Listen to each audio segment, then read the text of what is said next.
Banavuga ko Chris Ndikumana mugenzi wanyu bakoresha amashetani na cacane mu masho atandukanye ategurira buri muntu kuko kwisi yose ahategura amasho haba muri Afrika aruzuza ariko bavuga ko akoreshwa n'amashetani. Hari umugabo yitwa Chimamanda cyane akunze kugira icyavuze kuri mwebwe ubundi yari ko aravuga ku banyarushengero cyane wowe ubifata gute nka Apotre King Theodone ivyo aba ariko aravuga biba biri mukuri cyane bijya bintu babikenewe sometimes.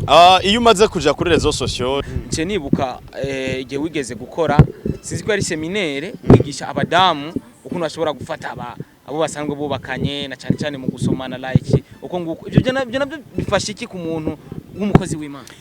Mu bisanzwe ntushobora gukorera Imana bijya bintu ntibisaba experience gukina n'uwo mwubakanye se experience guterura uwo mwubakanye se experience urahitamwo kubaho kuko urugo si kambi rya gisirikare aho abantu baguma bafite uyiminwa oya urugo kikwiye kuba ikigo cy'umunezero.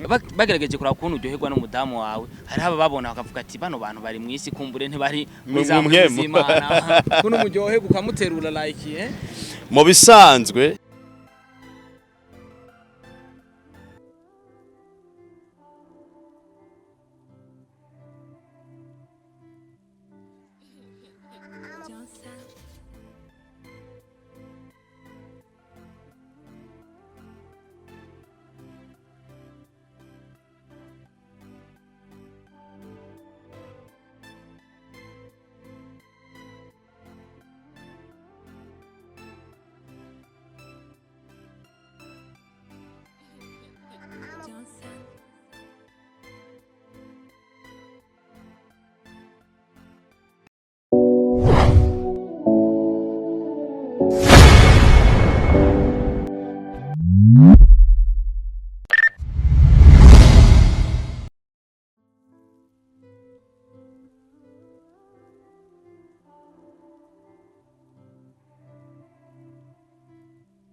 muri tayari. Yes, my name is Starboy the Ship uva muri Star TV. Reka ndabaramutse abantu mwashyize muri kino kibanza. Yes, turi mu kibanza cyiza cyane Airport International na cyane cyane y'igihugu cyacu Burundi, igihugu cy'amata n'ubuki. Turi mu kibanza cyiza cyane of course. Ndetse turi kumwe n'umwe mu bantu bavuga yuko hari abantu twagiriwe ubuntu tugafungura tutaza badusengeye kugira dufungure. Hari abantu twagiriwe ubuntu tugakira tutaza badusengeye kugira dukire. Numwe mu bantu novuga yuko bafashe runini burya abantu basenga cyane burya nabantu bafashe runini muri kino gihugu cyacu Burundi ni Apotre King Dieudonné muramubona muri kino kibanza turi kwibwa cy'indege hari byinshi tugiye kumenya kuri we na cyane ko agiye gufata rute mu kirere sinza kumuvugira nibaza ko byinshi aza kuvyivugira ikibazo ca mbere ari hano kwibwa cy'indege agiye kwerekereza hehe na cyane ubwa mbere turaramutsa abarundi bari kwaradukikirana muri rusange. Urakoze cyane reka ndabaramutse mwese mu izina rya Yesu hanyuma tugiye kwerekeza mu gihugu ca Afrika y'Epfo South Africa ubu nyene niho tugomba dufata indege twerekeza mu bikorwa by'Imana nibaza ko ari cyo kibazo ca mbere mutubajije. Urakoze cyane tugiye muri Afrika y'Epfo tugiye mu bikorane tugiye kugaragaza ko by'ukuri mu Burundi hariho ikanguro ryaje kandi rikwiye gukwira mu mahanga yose. Yego cyane. Mugiye gufata rute mu kirere mwerekereza hanze y'igihugu numva shaka kumenya ku barundi basigaye hano canke abanyeshengera aho musanzwe mukorera imirimo yanyu ya misi yose bagiye kunguka iki biciye ku izina ryanyu na cyane ku bikorwa byiza by'Imana. Urakoze ntibunguka biciye ku izina ryacu jewe sinserukiye ishengero gusa nserukiye igihugu cyose kuko murabona iyo umukozi w'Imana asohotse hanyuma mu kindi gihugu abantu bagakira abantu bagatabagwa abantu bagakizwa vy'ukuri niteka ku gihugu kuko twarabayeho tubona kuri ETS mu Kamenge twakira abazungu akaba ari ibikorane amastade yuzura ariko harageze ko hava abakozi b'Imana mu Burundi basohoka igihugu tumaze imise tubibona umukozi w'Imana Christ Ndikumana agakora ibikorane hanze hakuzura natwe harageze ko mu Burundi abantu bakira bavuga ngo twakiriye umukozi w'Imana avuye mu Burundi kandi twakiriye gutabagwa kuvuye mu gihugu cy'u Burundi ntibizoberera ivyo kwakira ikawa gusa n'amavoka ariko bakire n'ubuntu bw'Imana buvuye mu gihugu cy'u Burundi. Ego mbega gusoka hanze y'igihugu kuri mwe bw'abakozi b'Imana byungura iki kuri mwe? Kuri twebwe icambere biraryoha ko ubuntu twagiriwe tubusangiza abandi hano mu gihugu mwebwe muratuzi turakoreshwa ariko iyo dusohotse biraryoha ko ivy'Imana yadushizemwo bitaguma hano muri twebwe. Ica kabiri mukozi w'Imana asohotse ariga nk'abandi bose urugendo voyage ni kimwe mu bintu vyigisha iyo umuntu asohotse ariga aho hanze hari amashengero manini uriga organisation ukigiye n'abantu bategura ibintu naho ubujanye ubuntu bw'Imana nawe uraheza kwakira ukakira biciye mu kwiga uri kuri ihweze nyene abandi bantu bakora. Si ivyo gusa rero nsanzwe nkora na business hariho ishira hamwe tugomba kugiranira amasezerano no kuvuga yuko ngezeyo nzoca mpejeje ibikorane nzogenda kuko nzokorera igikorane ca mbere Johannesburg hirya yejo kwa Mungu nzokorera Johannesburg South Africa hanyuma ncenja South Africa mu gisagara citwa Pretoria naho nyine ndahakora igikorane nzosozerera mu gisagara citwa Cape Town naho ndahakora igikorane c'imisi 2 hanyuma mbone kuja mu company kugira ngo tugiranire amasezerano ndiko ndagerageza kugira ngo tworohereza abarundi mu bijanye n'ingendo kandi turazi ko bizogenda neza cyane. Inyinyurana hagati y'abakozi b'Imana ndavuga competition na cyane ahana hari ryo bariki hari cyane abakozi b'Imana hano mu gace Burundi murafitanye nyine umubano mwiza. Ku by'ukuri nka jewe kubera ko atamuntu numwe nzi ko tunyinyurana mbanzi neza ko mu gihugu atabakozi b'Imana banyinyurana birashika bikabaho mpora ndavyumva ariko ku by'ukuri kugeza ubu jewe abanki kuje bose mbona ko ari ubumwe kandi ari amahoro kandi ikindi twotahura sindagita inyinyurana ico ni gikorwa ca Satani. Iyo abantu bari mu bumwe bagira impact nini Satani na wagwana intambara kugira ngo abacemwe imice rero sinovuga ngo abakozi b'Imana baranyinyurana nimwagira ko mubona muze mumenye ko ataribo ari gikorwa ca Satani. Tuvuge ko bamwe mu bapotre harimwo muba bariko bakorera Satani bagatuma binjira muri bariya anyi bariko bakorera Imana hakaba hiryo nyinyura ntitubita abakorera Satani.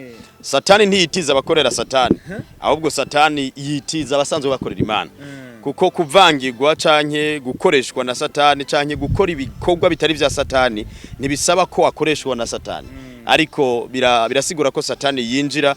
Bibiri ivuga ngo abana b'Imana barashengereye na Satani ashengerana nabo rero abantu barashobora kuba bariko bakorera Imana mugabo satani akagerageza kwinjira kugira ngo atandukanye ntibaba bakorera satani ni satani yinjiye mu bikorwa vy'Imana. Yego uvuze company usanzwe ufise ibindi bikorwa uzoca ukora nce nibuka igihe wigeze gukora sinzi ko ari seminaire kwigisha abadamu ukuntu bashobora gufata abo basanzwe bubakanye na cyane cyane mu gusomana like uko nguko ibyo nabyo bifasha iki ku muntu w'umukozi w'Imana? Mu bisanzwe ntushobora gukorera Imana urugo rugwaye. Nico gituma jewe ndakunda kwigisha bubatse. Urugo rugwaye biragoye gukorera Imana. Urugo rugwaye biragoye gukora akazi ka misi yose. Urugo rugwaye nta kintu na kimwe kije imbere. Nico gituma nkangurira cyane iyo urugo rumeze neza ibindi bikorwa byose biraheza bikagenda neza. Nico gituma mubona ntajeje nyene umutambukanye wanje ari ngaha nabandi. Rero urugo ruhagaze niho ibindi bintu byose bigenda neza. Ego. Ubundi umuntu acayibaza ati abantu bakijijwe cyangwa abakozi b'Imana experience zo gusomana usanga zigoye kuzibona na cyane ko bakura bari mu buzima nyene bwabonyene usanga like ivyo ngivyo batabiciyemo. Tuvuge yuko Pastor King Diodone nawe aga experience agafise muri ivyo bintu. Bijya bintu ntibisaba experience. Gukina n'uwo mwubakanye se experience. Guterura uwo mwubakanye se experience. Urahitamwo kubaho kuko urugo si kambi rya gisirikare. Aho abantu baguma bafite iminwa. Oya, urugo kikwiye kuba ikigo cy'umunezero. Rero ivyo ntibavyigishwa, nta muntu akwiye kwigishwa guhakabiza umugore wiwe, nta muntu akwiye kwigishwa guterura umugore wiwe. Umuntu wese arafise uko yobikora akanezereza uwo bubakanye. Yego. Muri umwanya turi hano ni yahe message uvuye ku mutima kuri mwebwe na cyane mwo hereza na cyane abarundi n'abarundi kazi basigaye hano. Abarundi ndabahamagarira iki? Hambavu yo kuja mu mashengero umwe wese ashireho umwanya wiwe wenyene wo kuvugana n'Imana. Kuko abantu benshi bazi yuko kuja mu ishengero kuja hariho uhura n'Imana ariko Imana irakeneye ko umwe wese muba dukurikirana ashiraho umwanya wiwe wo kuvugana n'Imana. Turi mu gihe ubuzima butoroshe, igitoro atari cinshi cyane, isukara atari kirenga, usanga abantu bafatigwa kuri hamazu bitoroha, ariko muri ivyo bikorwa vyinshi umwe wese agwana intambara yo gushiraho umwanya wo kutaryama dasenze, kutavyuka ngo aje mu bikorwa dasenze, ushireho umwanya w'imigenderanire yawe n'Imana. Niyo message numva noshikiriza abariko baradukurikirana. Hanyuma bari muri Afrika y'Epfo karibu cyane duhure. Ena cyane ko twobaha ka version mu cyongereza kugira batwumve in English. Okay. Of course. Greetings to everyone who is in South Africa. My name is Apostle King Diodone. I'm at the airport right now coming to South Africa as I'm having a crusade in Johannesburg. You are seeing the flyers there. I'm having another crusade in Pretoria. You are seeing the address. And I'm having another crusade in Cape Town. Glory be to God. I'm coming loaded by the power of the Spirit of God, and the lives of many people will be changed. God will touch you, and you will see the hand of God. Come, expect a great change in the name of our Lord Jesus. Amen. Amen. Ariko kibazo cyanyuma kugira kitukure kugende turabona ama social media cyane ugasanga ariko araposta ivyanyu amwe abavuga ati muri ko murakora ibitagenda neza ibi. Hari umugabo yitwa Chimamanda cyane akunze kugira icyavuze kuri mwebwe. Ubundi yari ko aravuga ku banyarushengero cyane wowe ubifata gute nka Apostle King Diodone ivyo aba ariko aravuga biba biri mukuri cyane bijya bintu babikenewe sometimes. Iyo umaze kuja kuri rezo social je ndi umuntu am international man of God, ndi umuntu ndenga mbibe. Umaze rero kuja ku marezo social witega ibivugwa mu buryo negatif n'ibivugwa mu buryo positif. No kuvuga ngo nta musi numwe mbabara ngo umuntu yamvuze nabi, nta musi numwe nkurikirana ivyo abantu bavuze ngo nshavure kuko umaze kuja kuri rezo n'umukuru w'igihugu baramuvuga. Nundi muntu baramuvuga. Rero umaze kuja kuri rezo social nivyo nemeye. Naremeye ko nzokorera Imana. Yesu baravuze akoreshwa n'amashetani. Nta gitangaza kirimo. Rero bijya bintu mbere mu bintu biri mu bintu bingyohera kuko iyo uri kurakora ntuvugwe nta impact uri kuragira. Igihe uri kurakora ntihagira abantu bakuvuga nabi binabiriya ntaco uri kuratwara. Rero turanaryoherwa iyo batuvuze nabi tukaryoherwa iyo batuvuze neza kuko twaravyemeye nico twemeye mu muhamagaro. Yego. Banavuga ko Chris Ndikumana mugenzi wanyu bakoresha amashetani na cyane mu masho atandukanye ategurira buri muntu kuko kwisi yose ahategura amasho haba muri Afrika aruzuza. Bari kwavuga ko akoreshwa n'amashetani. Nta mashetani Chris Ndikumana akoresha ari mu gihe ciwe. Hariho ubuntu Imana yaduhaye ubuntu butandukanye. Iyo dukoze ibikorane ngaha mu Burundi abantu baruzura nawe aruzuza. Iyo asohotse hanze akuzuza gusumbya abandi bakozi b'Imana samajini ni neema n'ubuntu ahubwo ababibonye bakeneye gukoreshwa n'Imana bakwiye kumuhishikanwa kugira ngo bakire kuri burya buntu. Rero nta majini akoresha ni gihe ciwe kandi bijyanire zirita y'umwanya amarana n'Imana.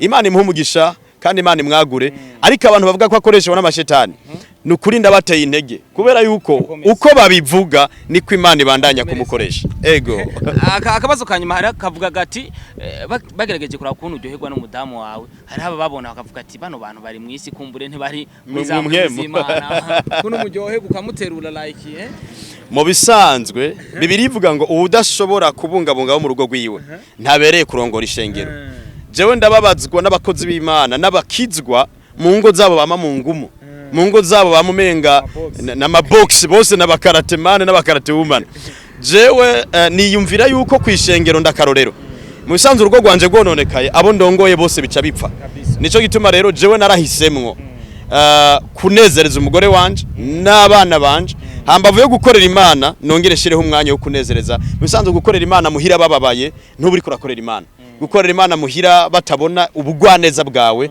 ntuburi kurakorera Imana rero namahitamo yanje ntera n'intege abandi bose kugira ingo nziza bazisengere bongere kandi banakine kuko navyo biratuma uko woroherwa mu gukorera Imana yego cyane reka tubifurize urugendo rwiza mushika amahoro ndetse mu baturamukiriza abarundi bose bari hariya ndetse n'abanya Sauza rakoze cyane kandi namwe Imana ibahezagire murakoze thank you